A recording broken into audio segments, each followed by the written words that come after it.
আমাকে কখনোই জীবিত রাখতো না, কারণ গাদ্দাফির চেয়েও করুণ পরিণতি করতো। প্রশ্ন হলো 5ই আগস্ট কেন হতে হলো? এখন হাসিনাও শেষ, 32ও শেষ, আওয়ামী লীগও শেষ, বিরানি তো আইলো না, এখন আমি কই যামু। আজ বাংলাদেশের আওয়ামী লীগের অবস্থা হয়েছে এই, সারা বাংলাদেশে শেখ হাসিনা আসবে, শেখ হাসিনা আসছে, শেখ হাসিনা চট করে আসবে, শেখ হাসিনা বর্ডারের কাছে অবস্থান করছে। প্রতিনিয়ত আওয়ামী লীগের যেই সকল উচ্ছিষ্টভোগী দালালদেরকে শেখ হাসিনা বাংলাদেশে রেখে গিয়েছিল, তারা এই হোপ নিয়ে বসেছিল। গতকালকের রাতে সেই হোপ চূর্ণ বিচূর্ণ করে দিয়েছে বাংলাদেশের ছাত্র জনতা। ঈদ মোবারক।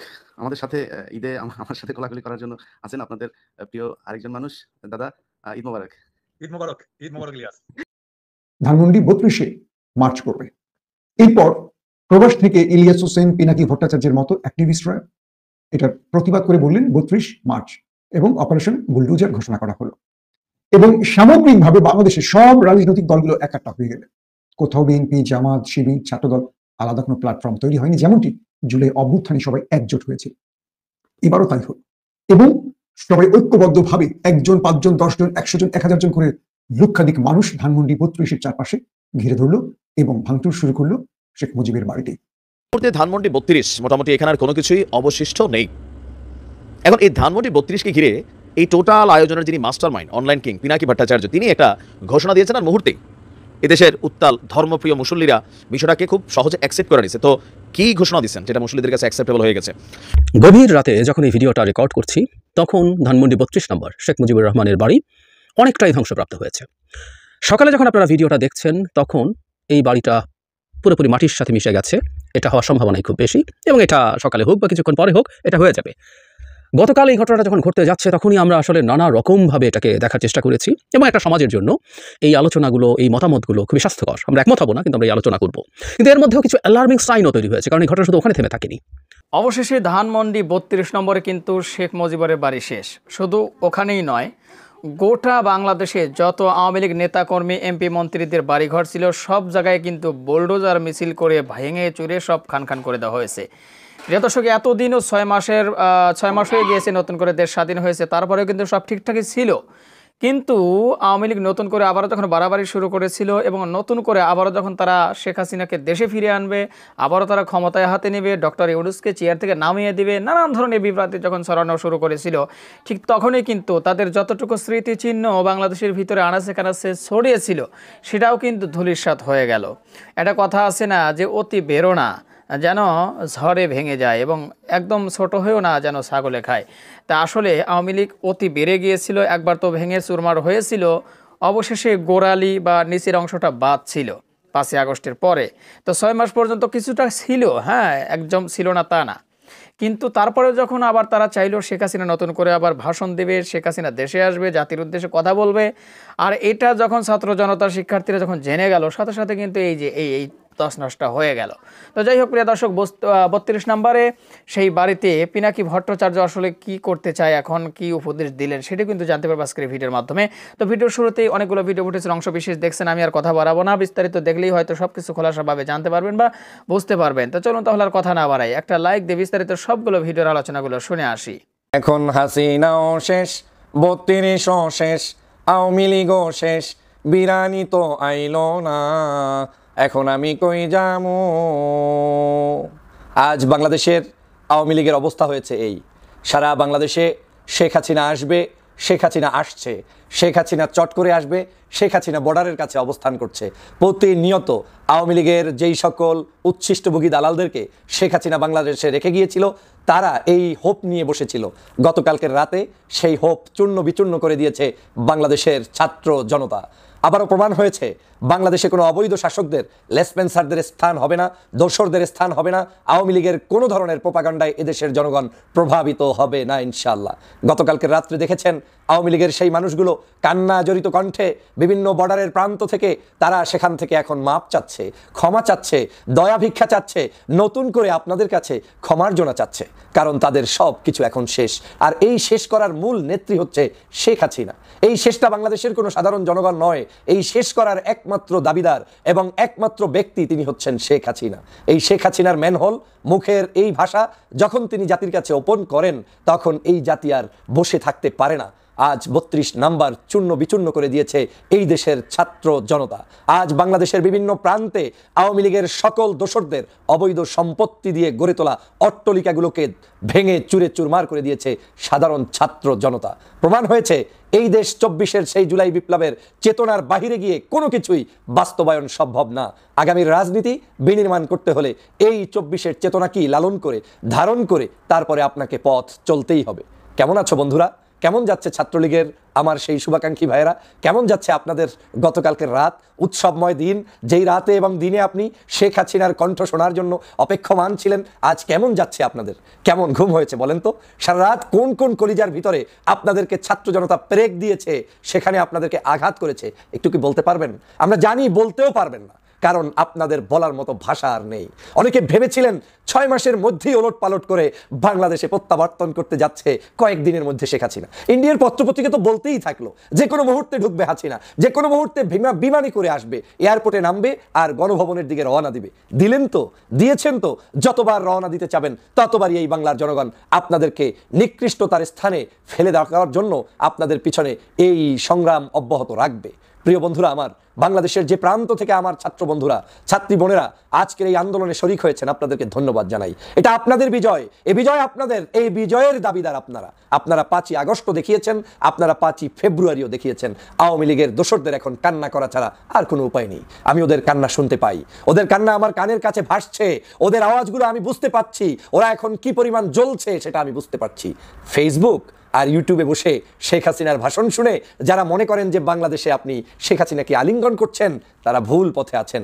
যদি কোনো শক্তি থাকে, আসো, খেলা হবে, রাস্তায় আসো, তোমার সাথে ঐক্যবদ্ধভাবে দেখি খেলতে পারি কিনা। কিন্তু তা তো আসবা না। তোমার খেলা হবে শামীম ওসমান এখন তওবা পরে বাংলাদেশে ফিরতে চায়। তোমার খেলা হবে শেখ হাসিনার বিভিন্ন দালালরা এখন আমাদের সাথে যোগাযোগ করে জীবনকে রক্ষা করতে চায়। আমরা অমানুষ নই, আমরা মানুষ। আমরা কাউকে কষ্ট দিতে চাই না, কিন্তু রাখে আল্লাহ মারেকে বলেছিলেন শেখ হাসিনা। শেখ হাসিনা যে বক্তব্য দিয়েছে সেটা তিনি পালন করেন নাই। আজ রাখে আল্লাহ মারেকে প্রমাণ হয়েছে বাংলাদেশের মানুষের উপরে যে জুলুম নির্যাতন অত্যাচার হয়েছে তার জবাব জনগণ দিয়ে দিয়েছে। কাকে আপনি অত্যাচার করেন নাই? তখন আপনি অত্যাচার করেছেন প্রশাসন দিয়ে, আর এখন আপনি এটা রিসিভ করছেন সাধারণ জনতার মাধ্যমে। পার্থক্য হচ্ছে এখন জনতা যা করছে এটাই হচ্ছে রিয়াল দেশের প্রতি ভালোবাসা, আর ওই সময় আপনি প্রশাসন দিয়ে যা করিয়েছেন সেটা ছিল আপনার দেয়া চাপিয়ে দেওয়া এক ধরনের জুলুম অত্যাচার। প্রিয় বন্ধুরা, আওয়ামী লীগের ভাইয়েরা, ছাত্রলীগের বন্ধুরা কোথায় আছেন? কোথায় খেলবেন? কোন মাঠে খেলবেন? কি অবস্থায় খেলবেন? আসেন, আমরা প্রস্তুত, আমরা প্রস্তুত। আমরা আপনাদেরকে দেখেছি, আপনাদের লম্ফঝম্প দেখেছি, 15ই আগস্ট দেখেছি, আর 5ই আগস্ট দেখেছি, আর এই 5ই ফেব্রুয়ারিও দেখলাম। বাংলার জনগণ দেখেছে শেখ হাসিনার পাশে একটা মানুষ নেই। আর মানুষ কেন, একটা কুকুর, বিড়াল, ছাগল, প্রাণী কেউ কি এসেছে তার পাশে? নেই। শুধু শুধু মিথ্যা বানোয়াট বক্তব্য দিয়ে লম্বা আধা ঘন্টার উপরে বক্তব্য ছেড়ে লাভ কি হলো? আপনার এই কথা শুনে আমাদের দেশের কি উপকার হয়েছে? বরং আপনি বিভেদ ছড়াচ্ছেন, বরং আপনি অন্যায় করছেন, বরং আপনি তওবা করার কথা তওবা না করে দাম্ভিকতা দেখাচ্ছেন। আপনার দাম্ভিকতা শেষ হয়ে গিয়েছে। এখন শাহবাগের ওদের ভিতরটা জ্বলে পড়ে ছারখার হয়ে যাচ্ছে। শাহবাগীরা কোথায় এখন তোমরা?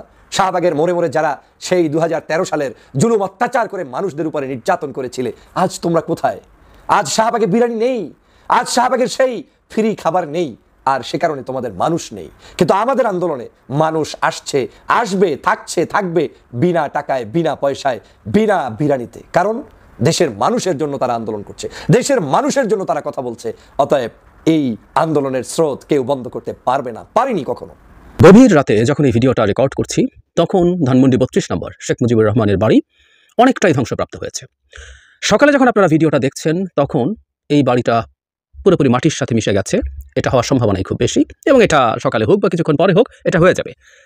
গতকাল এই ঘটনাটা যখন ঘটতে যাচ্ছে, তখনই আমরা আসলে নানা রকমভাবে এটাকে দেখার চেষ্টা করেছি, এবং একটা সমাজের জন্য এই আলোচনাগুলো, এই মতামতগুলো খুবই স্বাস্থ্যকর। আমরা একমত হব না, কিন্তু আমরা এই আলোচনা করব। কিন্তু এর মধ্যেও কিছু অ্যালার্মিং সাইনও তৈরি হয়েছে, কারণ এই ঘটনা শুধু ওখানে থেমে থাকেনি। আমরা সবকিছু মিলে একটু কথা বলতে চাই। এই ঘটনা বা গতকাল যা যা ঘটলো সবকিছুর আসলে কার লাভ হলো, কার ক্ষতি হলো, বিশেষ করে ধানমন্ডি 32 এই মাটিতে মিশে যাওয়াটাকে আমরা কিভাবে দেখব। একটা অ্যালার্মিং একটু জানিয়ে রাখি, গতকাল কয়েকটা ঘটনা এর সাথে ঘটেছে যেগুলো আমাদের ভবিষ্যৎ নিয়ে বিপজ্জনক কোনো সিগন্যাল দেয়। আমরা নিশ্চয় খেয়াল করেছি, সেটা হলো খুলনায় শেখের বাড়ি, মানে শেখ মুজিবুর রহমানের ভাই এবং মানে শেখ হাসিনা চাচাতো ভাই শেখ হেলাল অত্যন্ত পাওয়ারফুল আওয়ামী লীগের লোক ছিলেন, আওয়ামী লীগের ডাকাতদের মধ্যে, মাফিয়াদের মধ্যে পাওয়ারফুলদের একজন, এবং দক্ষিণের রাজনীতি মূলত ওই লোকটাই নিয়ন্ত্রণ করতে আমরা জানি। জনাব মাহবুবুল আলম হানিফের বাড়ি বুলডোজার দিয়ে ভেঙে ফেলা হয়েছে এবং দেশের বিভিন্ন জায়গায় কিছু মুজিবের মিউরাল রয়ে গিয়েছিল, সেগুলো ভাঙচুর করা হয়েছে এবং ধানমন্ডিতে সুধা সদনেও আগুন দেওয়া হয়েছে। এই সবগুলো alarming sign, seriously alarming sign, এবং আমরা সতর্ক হতে হবে। খেলা কোনো একটা শুরু হচ্ছে। আগে 32 নম্বর নিয়ে আলোচনা করি। 32 নম্বর ভেঙে দেওয়াতে কি ক্ষতি হলো?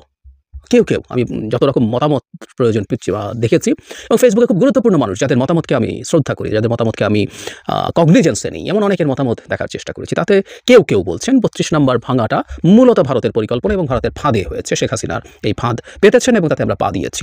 এর মাধ্যমে একটা অস্ত্র ভারত এবং আওয়ামী লীগের হাতে, শেখ হাসিনার হাতে তুলে দেওয়া হলো, যা তারা দেখাবে যে বাংলাদেশে এখনও ভীষণ মব তৈরি হয় এবং এখানেও একটা নতুন ধরনের ফ্যাসিবাদী ব্যবস্থা মাথাচাড়া দিচ্ছে। কেউ এটা বলছেন। কেউ বলছেন এটাও যে অনেক আওয়ামী লীগার আছে যারা শেখ হাসিনার অপশাসনে বিরক্ত হয়ে আওয়ামী লীগ থেকে সরে এসেছিলেন, সমর্থন থেকে তারা আওয়ামী লীগের বেনিফিশিয়ারি ছিলেন না। সেই মানুষগুলোরও 32 নম্বরের এই ডেমোলিশন দেখে তাদের পাল্টা আওয়ামী লীগের প্রতি যে প্রেম সেটা ফিরে আসবে, তারা শেখ হাসিনা বা আওয়ামী লীগের পেছনে আবার দাঁড়িয়ে যাবেন। একটা কথা একটু বলে রাখা ভালো, আমি এরকম আওয়ামী লীগেরদেরকে চিনি যারা বিশেষ করে 2018 সালের রাতের ভোটের পর আওয়ামী লীগকে আর ভোট দেবেন না, অন্য কোনো দলকে দিন না দিন ভোট কেন্দ্রে যাবেন না, এরকম সিদ্ধান্ত নিয়েছেন। আমি ব্যক্তিগতভাবে এরকম অনেককেই চিনি। তো আমি ধারণা করি তারা মনে করছেন এই ঘটনা তাদেরকে এতটাই ট্রমাটাইজ করবে, তারা আবার খেয়ে না খেয়ে আওয়ামী লীগার হয়ে যাবেন। মানে আমাদেরই ক্ষতি হলো, এই হচ্ছে আলাপটা। কতটুকু সঠিক? আমরা প্রথম ভারত এবং আওয়ামী লীগের দিকটা যদি দেখি, ধরে নিলাম ভারত এবং আওয়ামী লীগ এইটাকে দেখানোর চেষ্টা করলো, এবং অনেকে একটা কথা বলছেন যেটা যদি 5 আগস্ট হয়ে যেত, শেখ হাসিনার পতন এবং পালিয়ে যাওয়ার পর যখন আগুন দেওয়া হয়েছিল, তখন হয়ে গেল একটা কথা যে প্রায় সব দেশে এরকম গণ অভ্যুত্থান, আবার কেউ বিপ্লবও বলছেন, বিপ্লবোত্তর পরিস্থিতিতে এরকম বেশ কিছু ঘটনা ঘটে, সেখানে এটা একসাথে ঘটে গেল, সুতরাং এটাকে চালিয়ে দেওয়া যেত। যেমন আমরা মুজিবের ভাস্কর্য ভেঙে ফেলা, এই বাড়িতে আগুন দেওয়া হয়েছিল 5 আগস্ট, সেগুলোর মতো করে এটা চালিয়ে দিতে পারতাম। এখন 6 মাস পরে, ঠিক 6 মাস পূর্তিতে ঘটনাটা ঘটলো, এটাকে বাংলাদেশের শাসনহীনতার, গভর্নেন্সহীনতার এক ধরনের প্রেক্ষাপট হিসেবে তারা সেল করার চেষ্টা করবে। এবং যেহেতু ভারত আওয়ামী লীগকে বাঁচিয়ে রাখতে চায়, এবং আরেকটা কথা একটু জরুরি, এটাও ভুল কথা নয়, 32 নম্বরের এই বাড়ি শেখ মুজিবুর রহমান বাস করেছেন এবং এটা ওনার প্রিয় বাড়ি ছিল, এটা আমরা বুঝতে পারি। কারণ উনি রাষ্ট্রের ক্ষমতায় আসার পর যখনই প্রেসিডেন্ট হন বা প্রধানমন্ত্রী হন, তিনি আসলে এই বাড়িটা ছেড়ে যান না। এবং অনেকে মনে করেন তিনি যদি যখন বাকশাল তৈরি হয় তখন উনি তো একবার প্রেসিডেন্ট ছিলেন, তারপর প্রধানমন্ত্রী, আবার প্রেসিডেন্ট হয়েছেন, তখন তিনি যদি এখানে না থেকে প্রেসিডেন্টের বাসভবনে, বঙ্গভবনে থাকতেন, তাহলে হয়তো উনি বেঁচেও যেতে পারতেন। কেউ বলেন তখন অ্যাটলিস্ট এত সহজ হতো না বলে বলা হচ্ছে, কারণ আসলে একটা খুব ছোট্ট এরিয়ার একটা বাড়িতে এটা সহজ ছিল। সো উনি এই বাড়িতে থেকেছেন এবং ওনার এন্টায়ার রাজনৈতিক জার্নি এটার সাথে দিয়েছেন, এবং এটা একটা ঐতিহাসিক মূল্য আছে, উইচ আই অ্যাগ্রি। আমি গতকাল খুব ভালো অবস্থায় ছিলাম না, খুব তাড়াহুড়োর মধ্যে একটা ভিডিও করে ওর মধ্যে কথাটা বলেছি, আমি আবারও বলছি, এটার একটা ঐতিহাসিক মূল্য আছে, আমি সত্যিই সেটা বিশ্বাস করি। ফলে যেটা হয়েছে, এইরকম একটা জিনিস পুরো ডেমোলিস্ট হয়ে গেল। আগে তো পুড়িয়ে ফেলা হয়েছে, এটাকে রিকনস্ট্রাকশনের চেষ্টা করা যেতে পারতো, এখন এটা পুরো ধ্বংস হয়ে গেছে। এবং এই প্রস্তাব আসছে যেখানে কোনো না কোনো স্থাপনা যেন তৈরি করা হয়, সেটা হতে পারে কেউ মসজিদ তৈরির কথা বলছেন। এগুলো কিন্তু বারবার বলছি, আমরা এমন প্রেক্ষাপট যেন তৈরি না করি যাতে মানে গ্লোবাল এই ন্যারেটিভ তৈরির সম্ভাবনা থাকে যে এখানে ধর্মীয় উগ্রবাদীরা ক্ষমতা দখল করেছে। আমি একটা ভিডিও দেখলাম যেখানে আবারও কালেমা লেখা পতাকা উড়িয়ে স্লোগান দেওয়া হচ্ছে, এগুলো প্রত্যেকটা কিন্তু ওই ন্যারেটিভকে সাপোর্ট করে। কেউ না কেউ খেলছে, ভেতরে অনেকেই খেলছে, আমাদের এই ব্যাপারে সতর্কতা দরকার আছে। আচ্ছা, আমি যদি পাল্টা বলি, ভারত বা শেখ হাসিনা যখন এটা করতে যাবে, আমরা রাদার প্রোঅ্যাক্টিভ হয়ে গ্লোবালি এই ঘটনাটাকে বিক্রি করতে পারি এইভাবে যে এটা ট্রিগার করেছে শেখ হাসিনা, যিনি ভারতে বসে আমাদের এখানে সবাইকে হুমকি দিচ্ছেন, অথচ তার এই দেশে বিচার হয়ে বিভৎস শাস্তি হওয়ার কথা। এটা আমরা আরও আগেই করতে পারি, এবং এই কারণে আমরা আসলে এই মবটাকে থামিয়ে রাখতে পারিনি। এটা শেখ হাসিনা এবং ভারতকে চাপে ফেলা যাবে, বরং আমরা এই 32 নম্বরে যা ঘটলো সেটা যে আমার দেশের স্টেবিলিটি হ্যাম্পার্ড হচ্ছে, শেখ হাসিনাকে আমি এক্ষুনি চাইছি, সেটা একটা ব্যাপার, দ্যাটস দ্য বেস্ট অপশন, কিন্তু তাকে মুখ বন্ধ করে রাখাও যাচ্ছে না জাস্ট বিকজ এটা করেছে। এবং শেখ হাসিনাকে কি বলছে বক্তৃতাগুলো আমরা ট্রান্সলেট করে, ইংরেজিতে ট্রান্সলেট করে আমরা বিভিন্ন গুরুত্বপূর্ণ জায়গায় পাঠিয়ে দিতে পারি। এই বিভৎস নারী, এই ভয়ঙ্কর দানব এখনও কি বলছে, এখানে কি ঘটিয়ে দিয়ে যাওয়ার পরও। সুতরাং 32 নম্বরের কনসিকুয়েন্স যা ঘটেছে এটা তার কারণেই ঘটেছে। ক্লিয়ার? আমরা এটাকে রাদার এভাবেই পোর্ট্রে করতে পারি, যেটা আমাদের পক্ষে যাবে। ইভেন যেসব আওয়ামী লীগার মনে করছেন 32 নম্বর ভেঙে দিয়ে তাদের মানে আবেগের জায়গা আঘাত, আর কারো আবেগের জায়গা আঘাত পেতেই পারেন, এবং এটা ভুল না। আমি আবারও বলছি, শেখ মুজিবুর রহমান মৃত্যুর সময় এসে অত্যন্ত অজনপ্রিয় হয়ে গিয়েছিলেন, কোনো সন্দেহ নেই, কারণ উনি বিভৎস একজন টাইরেন্টে পরিণত হয়েছিলেন শেষ মুহূর্তে এসে। উনি মানে বাংলাদেশ স্বাধীন হওয়ার পর থেকে, কিন্তু তার আগে তার দীর্ঘ রাজনৈতিক লড়াই আছে, সংগ্রাম আছে, বাংলাদেশের মুক্তিযুদ্ধ তার নামে হয়েছে। উনি ছিলেন না, উনি স্বাধীনতা চান নাই, আমি এটা বহুবার বলেছি, কিন্তু ওনার নামে হয়েছে, ট্রু। এখন আমি আশা করি যারা আওয়ামী লীগের সেরকম মানুষ আছেন তারা সেন্সিবল হবেন এবং তারা বুঝবেন এটা আসলে একটা সিম্বল ভাঙা হয়েছে এবং একটা রিটালিয়েট করা শেখ হাসিনা যা করছেন তার জন্য পাল্টা একটা ব্যবস্থা নিতে চেয়েছে জনগণ, সেই কারণেই নিতে গেছে। না করতে ভালো হতো, আমরা যদি সত্যিকার অর্থে অতটা গণতান্ত্রিক হয়ে থাকতাম ভালো হতো, কিন্তু মাঝে মাঝে পরিস্থিতি এমন হয় যে আসলে পেরে ওঠা যায় না, কারণ যা করে গেছেন, যে ট্রমার মধ্যে আছি, পেরে ওঠা যায় নেই। বাংলাদেশে যারা আওয়ামী সিম্প্যাথাইজার্স আছেন, যারা আওয়ামী লীগের বেনিফিশিয়ারি নন, সেই মানুষগুলো এই ব্যাপারটা বুঝবেন। আমি আশা করি অ্যাটলিস্ট আমরা তাদের কাছে অ্যাপিল করবো তারা যাতে বোঝেন। একটা কথা তো সত্য, সিম্বলগুলো থাকা না থাকে না, মুজিবের যে জায়গা আছে ইতিহাসে সেই জায়গা থাকবে। আমি বহুবার বলেছি, অনেকে আমাকে প্রতি অসন্তুষ্ট হতে পারেন, ক্ষুব্ধ হতে পারেন, কিন্তু আজ থেকে আরও 10, 20, 30, 50, 100, 200 বছর পর আমাদের ইতিহাসগুলো তো থাকবে। মুজিব তার জায়গাটায় থাকবেন। আমি বহুবার বলেছি উনি ফাউন্ডিং ফাদার্সদের একজন, পারহ্যাপস না, এটা আমি স্বীকারও করি, ফাউন্ডিং ফাদার্সের মধ্যে সবচেয়ে গুরুত্বপূর্ণ মানুষ উনি। যেমন জর্জ ওয়াশিংটন আমেরিকার ফাউন্ডিং ফাদার্সের মধ্যে সবচেয়ে ইম্পর্টেন্ট হিসেবে জর্জ ওয়াশিংটনকে ধরা হয়। সো ইতিহাসে থেকে যাবে, এই ভেঙে যাওয়াটা কিছু না। আর যা করেছেন তার কন্যা, সেটাকে আমরা ওভাবেই পোট্রে করাতে পারি চাইলে। এবার একটু লাভের দিকে আসি। লাভ কার হলো 32 নম্বর ভেঙে? আমি মনে করি মূল লাভ হয়েছে স্টুডেন্টদের। স্টুডেন্ট বলতে যারা এই বৈষম্যবিরোধী ছাত্র আন্দোলন, জাতীয় নাগরিক কমিটি, যারা রাজনৈতিক দল করতে যাচ্ছে তাদের এবং সরকারের। স্টুডেন্টদের লাভ কী হলো? আমরা খেয়াল করেছি দীর্ঘদিন থেকে মাঠে স্টুডেন্টরা তেমন কিছু করতে পারছিলেন না, তাদের শক্তি দেখাতে পারছিলেন না। তারা বিশেষ করে বিএনপির কাছে তাদের অনেকগুলো চেষ্টা, দাবি দেওয়া আটকে যাচ্ছিল বিএনপির কারণে। রাষ্ট্রপতির অপসারণ, প্রক্লেমেশন, সংবিধান স্থগিত করা, বিপ্লবী সরকার গঠন, অনেক কিছু জাস্ট বিএনপির কারণে ঠেকে গেছে। এবার তারা মাঠে একটা সাফল্য পেয়েছেন, এটাকে সাফল্য হিসাবে তারা দেখাতে পারবেন। এবং এমন একটা কাজ করেছেন যে ডিস্ট্যান্ট কোনো প্রভাব খারাপ যদি হয়, ইনস্ট্যান্টলি এই দেশের ব্রুট মেজরিটির মানুষকে এটা আনন্দ দিয়েছে, শান্তি দিয়েছে। আমি তাই মনে করি, মেবি রং, কিন্তু আমার অনুমান। তো তাই যদি হয়ে থাকে, ছাত্ররা বড় গেইন করলো, মাঠে তাদের একটা শক্তি প্রদর্শন, তাদের এরকম একটা শক্তি প্রদর্শনের ঘটনা যেখানে তারা সফল হবে, সেটা তাদের জন্য দরকার ছিল। তাদের যে পলিটিক্যাল ক্যাপিটাল খুব নিচের দিকে চলে যাচ্ছিল, সেটা কিছুটা হলো রিগেইন করেছেন। সরকারের সুবিধা হচ্ছে সরকার খুব ভালো চলছে না, নানা রকম সমালোচনা ছিল। ইভেন অনেকে এটাও বলছেন, নেত্র নিউজ একটা চমৎকার রিপোর্ট করে দেখিয়েছেন যে আয়না ঘরে সেনাবাহিনী ঢুকতে দিতে চাইছে না, সাংবাদিক সহ ইভেন গুম কমিশনের লোকজনকে। এরকম নানান বিষয় আছে এবং সাথে প্রচুর সরকার ইনএফিশিয়েন্ট। যখন এই ধরনের একটা ঘটনা ঘটলো, জনগণ আবার সব ভুলে এটার পেছনে যখন থাকলো সরকারের সলিডারিটি। এর আগে একবার ইন্ডিয়ার ক্ষেত্রে হয়েছিল, চিন্ময় ইস্যুতে, ইসলাম ইস্যুতে যখন ভারত অনেক চেঁচামেচি করছে, তখন সব ছেড়ে ছেড়ে লোকজন সরকারের পেছনে গিয়ে দাঁড়িয়ে গেছে। সুতরাং এই দুই পক্ষ বেশ লাভবান হয়েছে বলে মনে করি। আরেকটা পক্ষ লাভবান হয়েছে, এটা লার্নিং। মুজিবের 32 নম্বর ভাঙার পেছনে যে সিম্বলিজমের কথা বলি, যে শেখ হাসিনা তার মাফিয়া রেজিমকে লেজিটিমাইজ করার জন্য মুজিবকে ব্যবহার করেছেন, ঠিক এই কারণেই 5 আগস্টের পর মুজিবের ভাস্কর্য ভাঙার পক্ষে দাঁড়িয়েছিলাম। অ্যাটলিস্ট না ভাঙলে সেটা একটা, যখন ভেঙেছে এটা অন্যায় হয়নি, এটা আসলে মুজিব না, এটা শেখ হাসিনাকে আসলে জনগণ তার প্রাপ্য বুঝিয়ে দিয়েছে। তো সেই হিসাবে 32 নম্বর আগুন দিয়েছে, এখন 32 নম্বর ভাঙা হলো। কিন্তু সুধা সদন শেখ হাসিনা কিছুদিন ছিলেন হয়তো, কিন্তু ওনার স্বামীর বাড়ি, সুধা মিয়া হচ্ছে ওয়াজেদ মিয়ার নিকনেম সুধা, সেটা আগুন দেওয়া হয়েছে। সেখানে আমরা ভালো মানুষ নন, কোনো সন্দেহ নেই, বিভৎস খারাপ মানুষ যারা এই দেশে, আমরা তো এই দেশে বাস করি, আওয়ামী লীগের যত অপকর্মের মধ্যে আছেন তিনি আছেন। একই কথা হানিফের ক্ষেত্রে প্রযোজ্য। এই মুহূর্তে যখন আমি নিউজটি আপলোড করছি, তখনও সম্ভবত ধানমন্ডি 32-এর যেই অবশিষ্ট সিমেন্ট, বালি, ইট, তারপর হচ্ছে ধরেন গাছপালা, ঠালঠুল যা আছে, পোড়া জিনিসপত্র যা আছে, মোটামুটি ভাঙ্গারির কাছে যা বেচা যায় মোটামুটি সব হয়তো নিয়ে গেছে। আমরা দেখছি গতকালকে লিফটের মালামালও খুলে নিয়ে গেছে, এসির কনভার্টার যেগুলো আছে সেগুলো নিয়ে গেছে, গ্রিল, কাইটা। কারণ এখানে যখন কোনো রকম এরকম বড় ঘটনা ঘটে, দুইটা শ্রেণীর মানুষ থাকে, একটা থাকে উত্তাল জনতা, আরেকটা থাকে ভাঙারি টোকাই। তারা এগুলোর ফাঁকে ফাঁকে দিয়ে জিনিসপত্র চুরি করে এগুলো কিন্তু আবার বিক্রি করে, চড়া দামেও বিক্রি হতে পারে। যাই হোক, তো এই মুহূর্তে ধানমন্ডি 32 মোটামুটি এখানে আর কোনো কিছুই অবশিষ্ট নেই। এখন এই ধানমন্ডি 32-কে ঘিরে এই টোটাল আয়োজনের যিনি master mind, online king Pinaki Bhattacharya, তিনি একটা ঘোষণা দিয়েছেন, আর মুহূর্তেই এদেশের উত্তাল ধর্মপ্রিয় মুসল্লিরা বিষয়টাকে খুব সহজে অ্যাকসেপ্ট করে নিয়েছে। তো কী ঘোষণা দিচ্ছেন যেটা মুসল্লিদের কাছে অ্যাকসেপ্টেবল হয়ে গেছে? বলা হচ্ছে যে বঙ্গবন্ধুর স্মৃতিবিজড়িত এই ধানমন্ডি 32 নম্বর ভাঙার পর এখানে একটা মসজিদ নির্মাণ করা হবে। আপনার পিনাকির একটা স্টেটাস থেকে আমরা যদি একটু দেখাই আপনাদেরকে, তিনি যখন দিয়েছেন এটা তখন ভাঙচুর চলছে আর কি। তিনি বলছেন যে বুলডোজার ঢুকেছে 32 নম্বরে, নির্মাণ শ্রমিক ভাইয়েরা আসুন, যে যেখানে আছেন আসুন, কাজ শেষ হলে একটা বেড়া দিবেন, একটা সাইনবোর্ড লাগাবেন, ওইখানে 5ই মে 2013 মানে হেফাজত ইসলামের সাথে সেই ভয়াল কালো রাতে যা যা ঘটছে সেইটার স্মৃতিতে একটা মসজিদ নির্মাণ হবে। আলেমদের সাহায্য নেবেন কিভাবে মসজিদ নির্মাণ করা হবে। তারপর তিনি সর্বশেষে লিখছেন যে ইনকিলাব জিন্দাবাদ। তো আমরা যখন এই নিউজটা করছি তখন এই মুহূর্তে বাংলাদেশের সম্ভবত সকাল 10টার মতন বাজে। তো এই মসজিদ নির্মাণের পোস্টটা আমি দেখলাম যে মোটামুটি গতকালকে যখন সেখানে ভাঙচুর করা হয়েছে, বিভিন্ন শ্রেণীর মানুষরা ছিল, মাঝে মাঝে নারায়ে তাকবীর, আল্লাহু আকবার শোনা যাচ্ছিল, আবার কেউ কেউ দিল্লি না ঢাকা এমন স্লোগানও দিচ্ছিল, আবার কেউ কেউ হেনা কোথায়, ওই যে একটা ভাইরাল ডায়লগ সেটাও দিচ্ছিল। মানে একজন আবার ইট দেখায় বলছে যে আগামীতে যারা রাষ্ট্র ক্ষমতাকে ব্যবহার করে ফ্যাসিস্ট হওয়া ট্রাই করবে, এই ইটটা তিনি রাইখা দিবেন। কেন? পরবর্তী সময়ে যদি আওয়ামী লীগ স্টাইলে কেউ ফেসিজম ক্রিয়েট করতে চায়, তাহলে এই ইট দিয়া পরবর্তী সময় আবার ওই সরকারের যাদের বাড়িঘর থাকবে অথবা এরকম মন্ত্রী এমপিদের বাড়িঘর থাকবে সেগুলোকে ভাঙার কাজে ব্যবহৃত হবে। একটা 2-in-1 ডায়লগ কিন্তু সেখান থেকে চলে আসছে। আর এর পাশাপাশি আমরা পিনাকি ভট্টাচার্যের যারা ফ্যান ফলোয়ার আছেন অথবা মিডিয়াতে এই মুহূর্তে যারা আছেন, পোস্টগুলো লাইক করছেন, শেয়ার করছেন, সেখানে দেখছি মসজিদের ইস্যুটা এটা মোটামুটি গণহারে গ্রহণ করা হয়েছে। তা আমার ধারণা এখানে মসজিদ নির্মাণ হয়ে যাবে, কারণ একটা ট্রেন্ড আছে, ট্রেন্ড, ওই স্রোতের মধ্যে আপনি যা করবেন তাই ঘটবে। কারণ মানে স্রোতটা যখন ঘটায় সামনে যা পায় তাই কিন্তু করাই দিতে পারে, মানে সক্ষম হয়।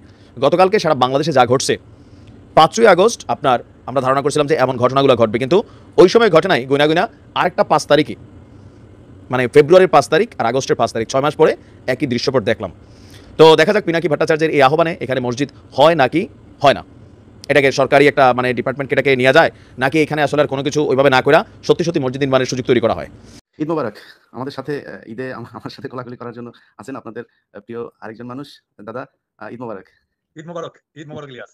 ঈদ মোবারক দাদা। কিন্তু সমস্যা হচ্ছে এই যে ঈদের ভেতরে সেনাবাহিনীর লোকজন শুনলাম বাধা দিচ্ছে, তারা আপনার এখানে এই ইয়েটা ভাঙার জন্য বুলডোজার ঢুকাতে চাচ্ছে, সেটা ঢুকাতে দিচ্ছে না। আপনার কাছে এই বিষয়ে আপনি পুরো বিষয়টি আপনি দেখভাল করছেন।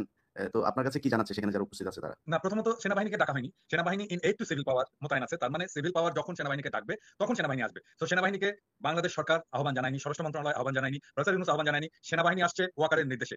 ওয়াকার দেখাতে চায় যে সে তার বোনের সম্পদ রক্ষা করার জন্য তার সেনাকে নিয়োগ করছেন। এইটা রাষ্ট্রদ্রোহিতা, এইটা রাষ্ট্রদ্রোহিতা। কোনোভাবেই সেনাবাহিনীর আইনত কোনো অধিকার নাই ওইখানে আসার, যতক্ষণ পর্যন্ত না সেনাবাহিনীকে সরকার ডাকবে। সেনাবাহিনী মোতায়েন হয়েছে ইন এইড টু সিভিল পাওয়ার একটা আইনের অধীনে।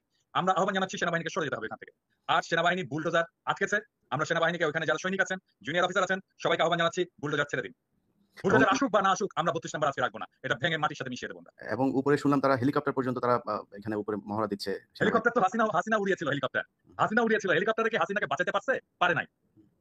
হেলিকপ্টার আছে, হাসিনাকে বাঁচাতে পারে নাই, আজকে 32 নাম্বার বাঁচাতে পারবে না। আমরা 32 নম্বরের সর্বশেষ অবস্থাটা একটু জানার চেষ্টা করবো। তার আগে কিছু জিনিস দাদা আপনার কাছে জেনে নেই, যে একটু ঢুকতে বলেন না তাড়াতাড়ি। তো আমরা ফেসবুকে বিভিন্ন 2-একটা পত্রিকাতেও দেখলাম যে এটা হচ্ছে এই জাতির ইতিহাসের সাথে মিলেমিশে একাকার ধানমন্ডি 32 নাম্বার। আপনি ইতিহাস নিয়ে আপনি বেশ কয়েকটি বই লিখেছেন, আপনি গবেষণা করেন। মানে 32 নাম্বারের আসল ইতিহাসটা দাদা কি বলেন তো? না, আমি ওই ইতিহাসে যেতে চাই না। মানে বিষয়টা হচ্ছে যে বিপ্লব বিজয়ের একটা স্মারক থাকতে হয়। আমরা একটা স্মারক অর্জন করেছি, শেখ মুজিবের মূর্তি, আমরা সেটা ভেঙেছি, এবং ফ্যাসিবাদের যে আতুর ঘর ধানমন্ডি 32 নাম্বার সেটাকে আমরা রাখবো না। ফরাসি বিপ্লবে বাস্তিল দুর্গ ভেঙে ফেলা হয়েছে, আমরা এই 24-এর বিপ্লবে ধানমন্ডি 32 নাম্বার আমরা ঘুরিয়ে দেবো। ওটাই আমাদের লক্ষ্য। না, এখানে ওনারা বলার চেষ্টা করছে যে এই এত রাজনৈতিক প্রতিহিংসা, এটা তারা এই যে সুশীলরা এখন এসব কথা বলছে, বিশেষ করে সবচাইতে বেশি আমি যেটাকে বলেছিলাম ওর ক্যারা উঠেছে এই শাওনের ফালাফালি সবচাইতে বেশি দাদা। এই যে এ ঘন্টায় ঘন্টায় মানে ছাত্রদের বিরুদ্ধে পোস্ট করছে, এই আওয়ামী লীগের পক্ষে নানানভাবে ঘুরিয়ে পেঁচিয়ে কথাবার্তা বলছে। তো এইসব সুশীলরা তো যখন কিনা লাশের উপরে আপনার এই যে জুতা নিক্ষেপ করেছে, সালাউদ্দিন কাদের চৌধুরীর কবরে ভাঙচুর করা হয়েছে, তখন তো এরা কোনো কথা বলে না। এখন এরা হঠাৎ করে গজিয়ে উঠছে। আমি এই বিষয় নিয়ে বলবো না ইলিয়াস, এটা নিয়ে আমাদের আসলে অন্য একটা পরিকল্পনা করা দরকার। সেটা হচ্ছে হুমায়ুন আহমেদের যে শুটিং এর স্পটটা যেটা শাওন দখল করেছে, হুমায়ুন আহমেদ আমাদের জাতির সম্পদ, এবং হুমায়ুন আহমেদ যেটা সৃষ্টি করেছে সেটাও জাতির সম্পদ। এই সম্পদটাকে জাতীয় সম্পত্তি হিসেবে এটা গ্রহণ করতে হবে। বাংলাদেশ সরকার এই সম্পদটাকে নিয়ে হুমায়ুন আহমেদ জাদুঘর বানাবে, এটাই আমাদের আজকের লক্ষ্য হওয়া উচিত। শাওন এটা দখল করে রাখছে ব্যক্তিগত স্বার্থে, কিন্তু হুমায়ুন আহমেদ আমাদের এমন একটা সম্পদ যেটাকে ব্যক্তি একটা দখল করে রাখতে পারে না। তার সম্পদ, তার সৃষ্টি, এটা সকলের অধিকার আছে, সকলের হক আছে ওইটায় মানুষের হক প্রতিষ্ঠিত করতে হবে ওই সম্পদে। এবং ওইটার নাম জানো কি?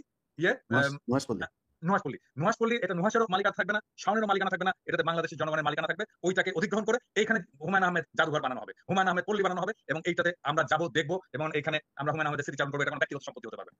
এই আওয়াজ তোলেন, শাওন থেমে যাবে। না, এখন হঠাৎ করে এই শাওনের মধ্যে কিছু লোকজন আছে যারা কিনা এটাতে মানে এখন আমাদেরকে মানবতা শিখাচ্ছে। শেখ হাসিনা নিজেও আপনি শুনেছেন যে সে ইদানিং খুব কান্নাকাটি শুরু করেছে। কয়দিন পরে হয়তো হাত পা চেপে ধরা শুরু করবে। তো শেখ হাসিনাকে যারা এই তার ইমোশনাল কথাবার্তা শুনে তারপরে 81-তে যেরকম জিয়াউর রহমান ভুল করেছিল, এবারও যদি এখনকার বিএনপি কিংবা জামায়াত কিংবা ছাত্ররা তার এই নাটকে যদি ফাঁদে পা দেয়, সেক্ষেত্রে এর ভবিষ্যৎটা কি হতে পারে? ইলিয়াস, এই নাটকে যে কাজ হবে না সেটা তো আজকে 6 মাস পরে আজকে বোঝা যাচ্ছে যে ছাত্র জনতার চেতনা কোথায়। কয়েক ঘন্টার আওয়াজে গোটা বাংলাদেশ আবার এক হয়ে গেছে। হাজার হাজার লোক আছে ধানমন্ডি 32 নাম্বার ঘুরিয়ে দেওয়ার জন্য। বুলডোজার আসেনি, তাতে কি হয়েছে? হাতুড়ি শাবল টাবল নিয়ে যা আছে সেটা দিয়ে ভাঙার চেষ্টা করতেছে। এবং এইটা আজকের ঘটনাটা খুবই জরুরি ছিল, এটা বোঝানোর জন্য যে বিপ্লবের আগুন এখনো নিভে যায়নি, শহীদের রক্ত শুকায়নি, এবং আমরা বিপ্লবের লক্ষ্য অর্জন করবই। শেখ হাসিনা কেন, আওয়ামী লীগ কেন, আওয়ামী ন্যারেটিভের কোনো হিস্ট্রি বাংলাদেশে ফিরবে না। আমরা ইতিহাসের সাথে আমরা ইতিহাসে মুছে দিচ্ছি না, আমরা নতুন ইতিহাস রচনা করছি। ধানমন্ডি 32 নাম্বার নিশ্চিহ্ন করে নতুন ইতিহাস রচিত হবে।